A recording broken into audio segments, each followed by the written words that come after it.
Good evening to you both. And let's begin with Battleriver Crowfoot candidates reporting hostile, concerning comments online.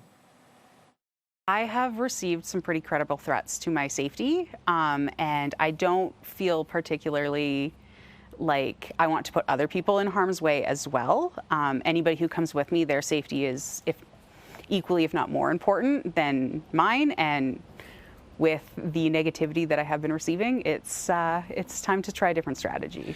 Independent candidate Sarah Spanier says she has stopped door knocking because of death threats. She is among a lengthy list of those seeking to fill the seat left vacant by former MP Damien Couric, who stepped down so Conservative leader Pierre Poilievre could run. RCMP say in a statement that while Canadians are entitled to express their opinions, even those critical of political figures, threats or comments that cross the line into criminal conduct will be taken seriously. Najib, Sarah Spanier, not alone. Several candidates have reported receiving threatening commentary on social media, that according to RCMP. What does this development signify to you about the Battleriver Crowfoot by-election?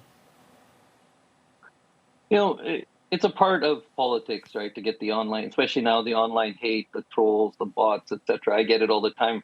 You know, for some reason, they always attack my baldness.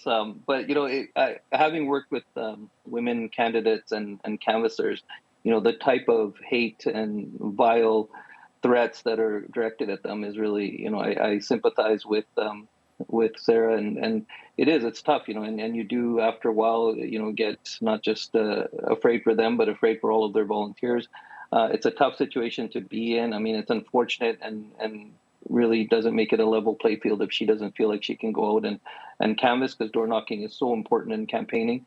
But I just, you know, I think she's making the right decision. Maybe just, you know, let it cool off a bit and then go about it again. Go in safety in numbers always. I always recommend for canvassing, and have somebody else with you.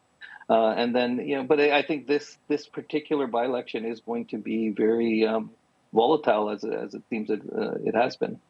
So, John, from your standpoint, par for the course in a contentious by-election, and how do you see such a development factoring into the eventual outcome?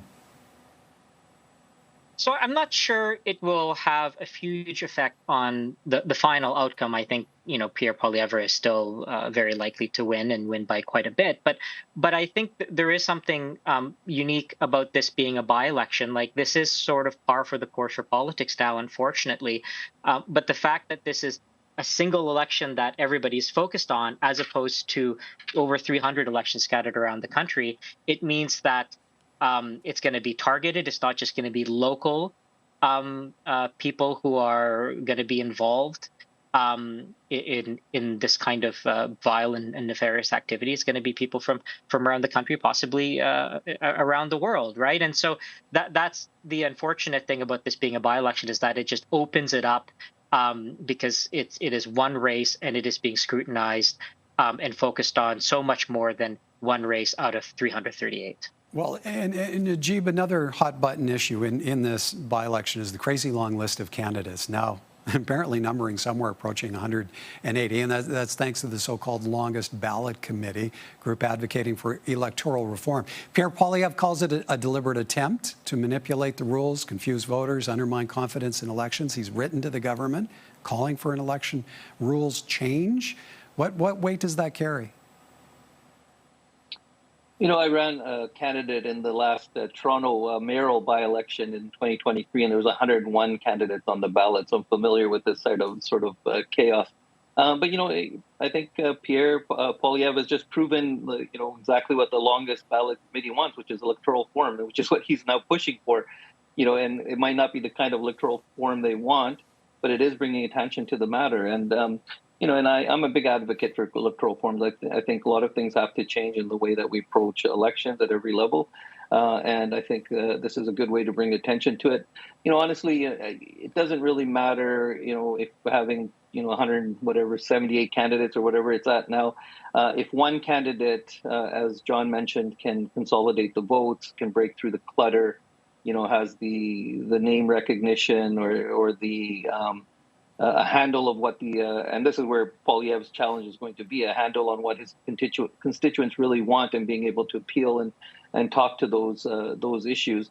they can break through the clutter. So I guess it remains to be seen if he's able to accomplish that. All right. For us, next up, we heard from Michael Walters off the top this evening, the former Edmonton City Councillor, adding his name to the growing list of candidates in Edmonton's mayoral race. John, launching midsummer, long after some of the key frontrunners, what kind of challenges might he be up against? He is definitely entering late. I know he said that he's not necessarily, but this is a late entrance. On the other hand, I mean, he's somebody who has had time on city council, and you compare, his appearance on Alberta Primetime with Rahim Jaffer. Michael Walters is clearly better able to speak directly to municipal issues because he's dealt with them, and so he's at a disadvantage. But I think him having a political resume that includes 2 terms on city council, him having a lot of experience organizing in the community. I think those are ways that he might be able to make up this time deficit that he has going into the campaign. And I think whereas Rahim Jaffer sort of has the potential to be a serious candidate, I think Michael Walters, even with his late entrance, is already a serious candidate. Okay, so Najib, with that in mind, how do you see him fitting into this race? How might this shake up the mayoral dynamics? I'll give Michael credit where it's due. He did do his 2 terms and took a term off, which is what I recommend that, should be for term limits for elected officials. And he did that. I mean, and it was self-inflicted, but, I think in 2021, a lot of candidates, including our mayor, saw the writing on the wall in terms of their re-electability. And we saw that play out where many incumbents didn't get reelected, including the other mayoral candidate, Tony Caterina, also didn't get reelected in 2021. So, so credit where credit is due. Michael knows how to run a strong campaign. I don't think it concerns him of the late entry. I think he's going to have the issues. I think people don't understand. I don't think politicians understand how voters have changed since COVID, like what voters want. And the recent New York mayoral campaign shows that, right? I mean, I think all I hear from all of these candidates is a bunch of rhetoric, pick and choose some of the words that Michael used: practical, decisive leadership, bold decisions. Like, these things mean nothing. What is quantitative that you're going to accomplish? What can we hold you to, that you're actually going to get done? What have you done? They always talk about their track record. What have you actually accomplished? What did you accomplish when you were on council? These are kind of things that, these councillors especially have a hard time getting them to pin down on. What can you add? They'll always blame the provincial government, it's out of our domain, the provincial government. Yes, but you can advocate for things. You can push for things. You can actually, homelessness, like, come on, these guys, these are the same councillors that have been talking about homelessness for over 10 years. What are you going to do to decrease homelessness? Utility costs, you can do something on that. You can commit to decreasing utility costs, public transit. Like, these are things that you have to now talk about on the campaign trail, so people feel like you're going to be accountable after you get elected. It's just silly, this rhetoric that we keep getting, especially from former elected officials. Like, to me, I think it's inexcusable that you keep talking about your track record, but you can't quantify anything. As the Trump administration announces new trade deals, including a significant one with Japan, Canada's premiers have been focused on eliminating internal trade barriers. It was very good. I think all the premiers are looking for ways that we can support each other. You're seeing lots of MOUs being drafted and written up. We've got a few things we still need to work through, but I think we're all moving in the right direction. We're pretty optimistic. Today was the 3rd and final day of meetings in Huntsville, Ontario for the Council of the Federation. Prime Minister Mark Carney briefed leaders on the looming August 1st deadline in trade talks with the U.S. and said his objective is to get the best possible deal for Canadians. Najib, surprised by the degree to which the PM and premiers appear to be downplaying the importance of getting a deal done soon. What strikes you about that messaging around the August 1st deadline? Well, I think they know that they're dealing with someone who's erratic and volatile, so you can't pin yourself to any deadline because he doesn't take those deadlines seriously. So I think they're, hedging their bets and knowing that they probably won't reach any kind of a deal. And also I think that it's important, as some of the premiers said and the Prime Minister himself said, that the content of the deal is more important than the deadline. which is what they're focused on. And also, I think, the focus on internal big projects, large projects is really where the focus should be, and trade with other nations and not taking your eye off of that as well. John, what's your read on the current degree of unity around this table of premiers, and how much has that evolved over the past number of months? It's very curious. They are conspicuously all very positive. Even Danielle Smith is probably the most positive she's been about these, the internal unity. I mean, she didn't speak to being super enthusiastic about Mark Carney, but she wasn't negative either. And so I think that's encouraging. It's all part of presenting a unified front.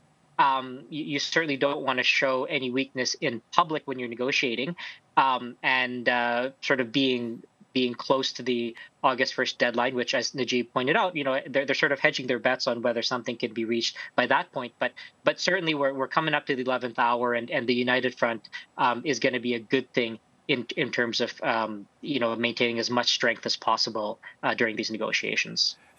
Najib, this appearance of unity, just a consequence of spending the better part of 3 days together, as opposed to, say, maybe a 1 3-hour window of meetings as may have been held in the past?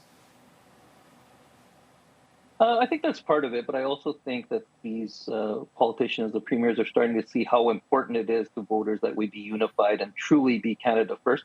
With Premier Ford, really leading that and talking positively and talking about unity. And I think that, they're understanding that no longer do voters want to see that sort of negativity. They want to see us all united with something that, is a huge deal for Canada and these trade deals with the U.S. and other nations. And people want to see everybody working together. And I think that finally, they all get it, and they all see that it's important that they all be working together on this, which is an external challenge presented to them. And, you can put your differences aside to do what's best, which is what you're supposed to be doing, which is doing what's best for the country. So, John, with those external challenges, with the Trump administration today hailing a big agreement with Japan, what kind of pressure do you expect deals like that now put on the Carney government to strike a deal of its own?